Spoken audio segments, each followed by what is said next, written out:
آج ہم الحمدللہ تفسیر بیضاوی شروع کر رہے ہیں۔ تفسیر بیضاوی کا پورا نام ہے انوار التنزیل و اسرار التاویل۔ انوار التنزیل و اسرار التاویل۔ انوار التنزیل کا مطلب ہے کہ نزول قرآن پاک کے نزول کے نور روشنیاں، و اسرار التاویل، اور جو قرآن پاک کی تفسیر کی گئی اس کی آگے جو اس میں کشیدہ باتیں ہیں اس کو اسرار التاویل کہتے ہیں۔ یہ لکھی ہے امام بیضاوی نے۔ تو اس کا جو پورا نام ہے بیضاوی کا وہ ہے عبداللہ بن عمر بن محمد شیرازی، اور لقب ہے ابو الخیر ناصر الدین، ان کا لقب ہے۔ آپ شیراز کا ایک گاؤں تھا اس میں پیدا ہوئے تھے۔ شیراز کا گاؤں تھا، گاؤں کا نام تھا بیضا۔ کیا تھا؟ بیضا۔ تو بیضا کی نسبت سے بیضاوی کہلوائے۔ تو یہ شیراز صوبہ ہے اور پھر آگے اس کا گاؤں ہے بیضا۔ یہ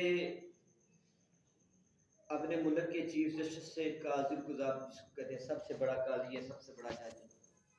کسی وجہ سے بادشاہ آپ سے ناراض ہوا تو آپ کو معزول کر دیا۔ تو دوران معزولی آپ ایک دن پھرتے پھرتے گاؤں میں گئے۔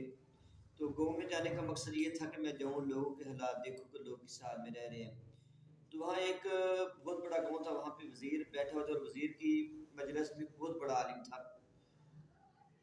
اس عالم کو اپنے علم میں بڑا غرور تھا، اتنا غرور تھا، اس نے کہا جی کہ سامعین میں سے کوئی بھی جو بھی سننے والا ہے نا، میں ایک سوال کرتا ہوں، وہ نہ تو سوال کو سمجھ سکے گا اور نہ سوال پہ جو اعتراض ہوگا وہ اعتراض سمجھ سکے گا، اور نہ ہی اس کا جواب دے سکے گا۔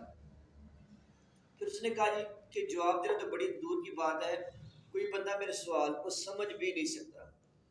پھر اس نے کہا کہ سوال بھی دور کی بات ہے، کوئی اعتراض کو بھی سمجھ نہیں سکتا۔ تو جب اس نے اتنے بڑے دعوے کیے تو یہ امام بیضاوی جو ہے اس مجلس میں بیٹھے ہوئے تھے اور چھپ کے بیٹھے تھے، انہوں نے اپنا ظاہر نہیں کیا تھا۔ تو جب اس نے اتنے بڑے بڑے دعوے کیے تو ساری مجلس میں سناٹا چھا گیا، لوگ چپ ہو گئے کہ یہ کیا کرتا ہے۔ پھر امام بیضاوی کھڑے ہونے کہا جی میں کھڑا تو ہوں۔ تو امام بیضاوی کا کھڑا ہونا اس کو پریشان کر گیا۔ وہ مجھ سے کہ کون ہے جو مجھ سے بڑا عالم اور جس کو میری اعتراض اور سوال جب سمجھ آئے۔ خیر امام بیضاوی نے کہا جی کہ میں آپ کا جواب دینے کو تیار ہوں۔ انہوں نے کہا جی آپ جواب چھوڑیں، صرف سوال ہی بتا دیں۔ امام بیضاوی کہنے لگے کہ میں آپ کے سوال کا جواب بھی دوں گا، آپ کا سوال بھی لفظ بلفظ دہراؤں گا، اور جو اس سوال جو آپ پہ اعتراض ہے وہ بھی بتاؤں گا۔ امام بیضاوی نے سب کچھ بتا دیا۔ صرف سب کچھ بتایا ہی نہیں بلکہ جو اس نے سوال کیا تھا تو امام بیضاوی نے اس بہت بڑے عالم پر سوال کرنے والے آگے پھر ایک اعتراض کر دیا، تو وہ اس اعتراض کا جواب وہ نہ دے سکا، وہ شرمندہ ہو گیا۔ اب وہاں پہ وزیر بیٹھا تھا، وزیر نے کہا جی آپ کون ہیں؟ انہوں نے کہا جی کہ میں وہی ہوں جو اس ملک کا چیف جسٹس صاحب، مجھے معزول کر دیا کہ مجھے دوبارہ پھر قاضی بنا دیں۔ انہوں نے مطلب پھر ان کو دوبارہ قاضی بنا دیا۔ امام بیضاوی کی جو وفات ہے وہ ہے 641 ہجری یا 685 ہجری، اور تبریز میں یہ دفن ہوئے۔ ان کے ایک شیخ تھے، پیر تھے۔ ایک دن یہ اپنے شیخ سے، انہوں نے بڑی عرصہ خدمت کی، ایک دن اپنے شیخ سے کہنے لگے جی آپ مجھے میری سفارش کریں تاکہ میں دوبارہ پھر چیف جسٹس بنوں۔ تو آپ کے پیر صاحب نے یہ کہا کہ انہوں نے وزیر کے سامنے یہ سفارش کی کہ امام بیضاوی ایک اجل عالم ہیں اور تمہارے ساتھ مل کر شریک جہنم ہونا چاہتے ہیں۔ ظاہر بیٹا یہ قاضی کا منصب بہت بڑا منصب ہے، اگر انصاف کرے تو جنت، نہ کر سکے تو جہنم۔ تو جہنم کے زیادہ چانس ہوتے ہیں قاضی کے لیے۔ تو اس پہ امام بیضاوی نے جب یہ جملہ سنا کہ میں نے تو قاضی بن کے جہنم میں خریدے، تو انہوں نے پھر ارادہ ترک کر دی، کہا جی کہ میں اب قاضی آگے نہیں بنوں گا۔ پھر جب فارغ ہو گئے تو ان پیر صاحب نے بھی اور دوسرے علماء کرام نے سفارش کی آپ قرآن پاک کی تفسیر لکھیں۔ تو امام بیضاوی نے پھر تفسیر بیضاوی لکھی۔ اب تفسیر بیضاوی پر اور امام بیضاوی پر ایک اعتراض ہوتا ہے۔ اعتراض یہ ہوتا ہے کہ امام بیضاوی نے جو تفسیر بیضاوی لکھی ہے یہ اپنے پاس سے نہیں لکھی، بلکہ انہوں نے مختلف تفسیروں کی کاپی کی ہے، جو پہلے سے تفسیریں لکھی ہوئی تھی نا ان کی کاپی کی ہے۔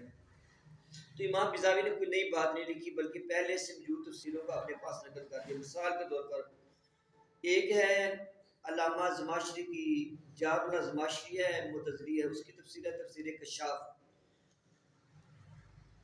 تو امام بیضاوی نے الفاظ کے معنی اور جملوں کی ترکیب جو ہے نا یہ علامہ جامع زماشری کی تفسیر سے لی ہے۔ پھر مادہ اشتقاق، حقیقی معنی، لطائف اور علم کلام، یہ امام رازی کی تفسیر کبیر سے یہ الفاظ لیے ہیں۔ اور پھر جو ان کے جو معنی ہے وہ علامہ راغب اصفہانی کی مفردات القرآن سے بیان کی ہے۔ گویا کہ جو تفسیر بیضاوی ہے یہ 3 تفسیروں کا نچوڑ ہے، 3 تفسیروں کی کاپی کی گئی ہے۔ علامہ راغب اصفہانی کی مفردات القرآن، علامہ جامع زماشری کی کشاف اور امام فخر الدین رازی کی تفسیر کبیر۔ تو یہ اعتراض ہوتا ہے کہ جو تفسیر بیضاوی ہے اگر دیکھیں تو یہ تینوں تفسیروں سے انہوں نے تفسیر اٹھا کر اس پہ رکھ دی، ایک نئی تفسیر بنا دی، اپنے پاس تفسیر بیان نہیں کی۔ اس اعتراض کا جواب یہ ہے کہ بات ایسے ہی ہے کہ جو تفسیر بیضاوی ہے یہ واقعی ان 3 تفسیروں سے یہ مواد لیا گیا ہے، لیکن اس کے ساتھ ساتھ امام بیضاوی نے اپنی طرف سے بھی اس میں اضافے کیے ہیں، اپنی طرف سے بھی یہ چیزیں آگے پیش کی ہیں۔ پھر اس پہ یہ اعتراض بنتا ہے کہ اگر امام بیضاوی نے انہی کتابوں سے تفسیروں سے لے کے اس کو لکھا ہے تو یہ تفسیر اتنی مقبول کیوں ہیں؟ لیکن درس نظامی میں شامل اور کئی صدیوں سے لوگ اس کو درس نظامی پڑھ آ رہے ہیں۔ تو درس نظامی میں شامل کرنے کی وجہ یہ ہے کہ یہ تفسیر مختصر اور جامع ہے۔ مختصر کا مطلب یہ کہ اس میں بہت زیادہ طوالت نہیں ہے، بندہ اتاتا نہیں پڑھ کے، اور جامع اس طرح ہے کہ تھوڑے تھوڑے جملوں میں تھوڑے تھوڑے الفاظ میں اب بہت زیادہ معنی کو لے آتے ہیں۔ تو چونکہ یہ امام بیضاوی نے تفسیر بیضاوی یہ کمال کیا ہے تو لہٰذا یہ اس لحاظ سے لوگوں کے لیے دلچسپی کا باعث بن گئی کہ یہ مختصر بھی اور جامع بھی ہے۔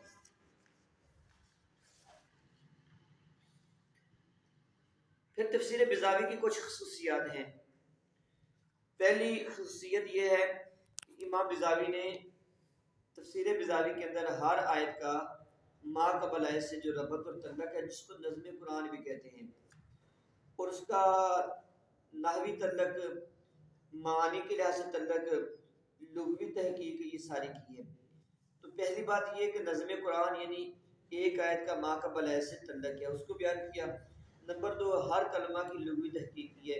قرآن پاک میں جتنے بھی الفاظ ہیں وہ لغت میں اس کا معنی کیا لکھا ہوا ہے، اس کا مادہ اشتقاق لکھا ہے، اس کا صیغہ بیان کیا ہے، اور اس لفظ کے حقیقی اور مجازی معنی بیان کیے ہیں۔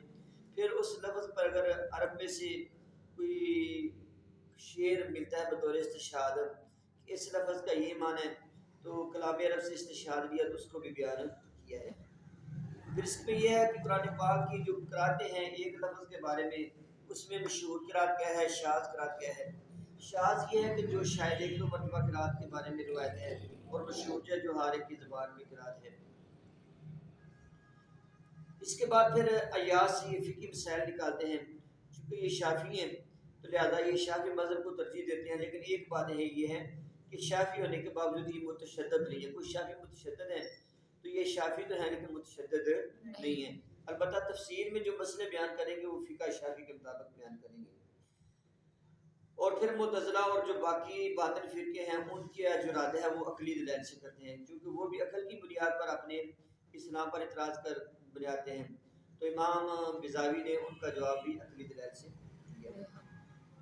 تو اگر کسی آیت کی ایک سے زیادہ تفسیریں ہیں تو جو تفسیر ان کو پسند ہے وہ سب سے پہلے ذکر کرتے ہیں، باقی تفسیریں بعد میں ذکر کرتے ہیں، لیکن جب باقی تفسیر ذکر کرتے ہیں تو قیلا سے کہتے ہیں۔ قیلا کا معنی تھا کہا گیا، تو جب بھی قیلا کے ساتھ تفسیر کرتے ہیں تو اس کا معنی یہ ہے کہ یہ تفسیر تو ہے لیکن امام بیضاوی کو پسند نہیں ہے۔ اور یہ عربی کلام کے اندر آپ ساری کتابوں میں یہ بات ذہن میں رکھیں کہ بیٹا جب قیلا کے ساتھ کوئی بھی تفسیر یا قول آتا ہے تو وہ قول ضعیف ہوتا ہے، اگر قالا کے ساتھ ہے تو وہ قول معتبر ہوتا ہے، اور اگر قیلا کے ساتھ ہے تو قول ضعیف ہوتا ہے۔ ان کی چند کتابیں اور بھی ہیں، شرح مصابیح علم حدیث میں ہیں، منہاج اصول فقہ میں ہے، کافیہ ابن حاجب کی مختصر شرح میں کی ہے، شرح المنتہی فی الاصول ہے، اور شرح المطالع منطق کے حوالے سے